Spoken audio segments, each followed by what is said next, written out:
Alright guys, I found a decent spot to hold the camera. Um, so let's talk.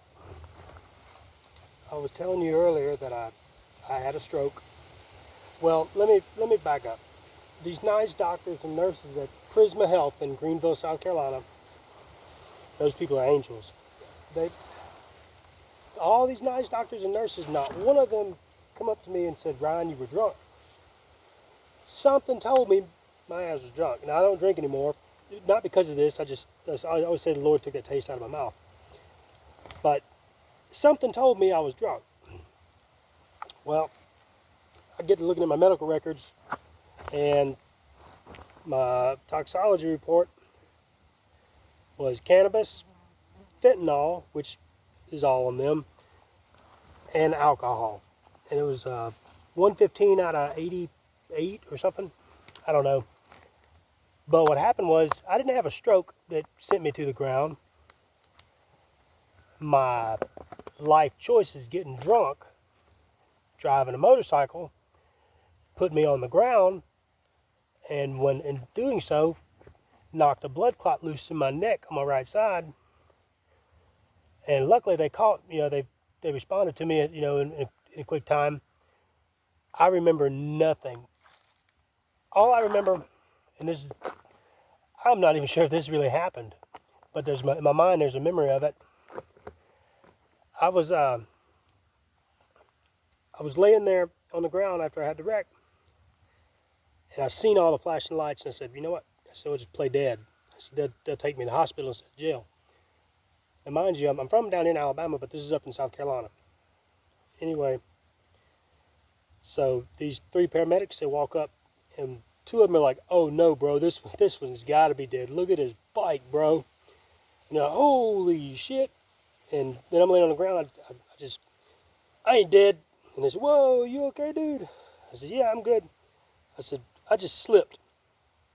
I said, if I'm dead, where's my 72 virgins? Anyway, they were all, laughing, cutting up, but they were looking at my eyes, and my pupils were two different sizes. And that's a dead giveaway. I said, look, guys, real talk. If we're going to jail, let's fucking get a move on with it. I said, I ain't from here. Y'all can put my picture in the paper. He said, oh no, buddy, you're not getting off that lucky. You're going on a helicopter ride. We think you had a stroke. So I guess they were so nice to me, and they responded off of my attitude that, they didn't give me a DUI. They didn't. Nobody pursued that. And actually, not one single nurse, as nice and sweet as those angels are up there in South Carolina at that hospital, I'm surprised. I'm not disappointed, but I'm surprised that none of them said, Ryan, you need to think about how you're living. None of that ever took place. So, needless to say, you see, they almost slipped there. Needless to say, I have changed around a little bit the way I do things. And it's crazy because there was a time in my life where I lived to drink. I was a lifeboat inspector for a few years. I've been to about 60 countries doing that. And riding on cruise ships and different ships all the time, bouncing ship to ship. I've drank the 7 seas, especially on the cruise ships. But now it's funny, like here in the last couple of days, I've been thinking about consuming an alcoholic beverage just for the taste, but I haven't had that urge bad enough. I asked for one to go get one. So it's amazing that tastes out of my mouth. There was one point in time, see, it's like 10 o'clock in the morning right now. I'd be done cracked one open, I'd be working on my buzz. But this sober me doesn't like drunk me.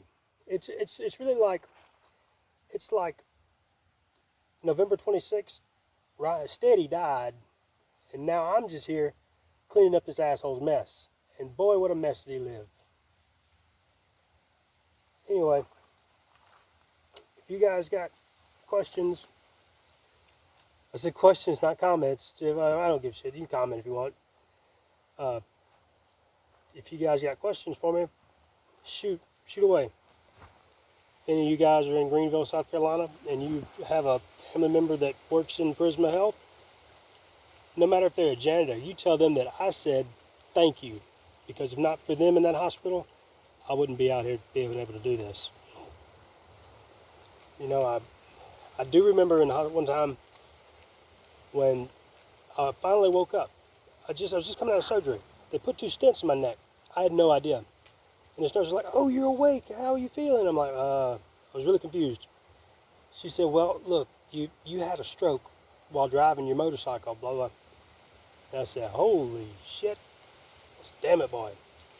I assumed I was drunk, but I didn't want to ask. Anyway,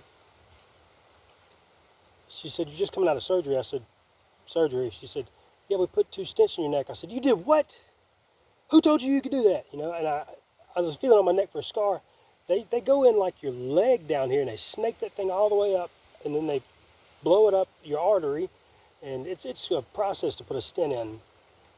But no problem so far. If she wouldn't have told me that, I wouldn't know they were in there now.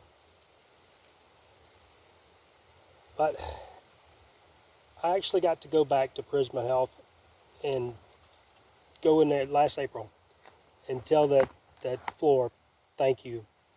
And it was a very emotional, you know, very emotional, because I was standing there at the counter waiting on the receptionist to get off the phone, and this nurse, she's standing beside me, she was hot too. She's like, "Well, look at you."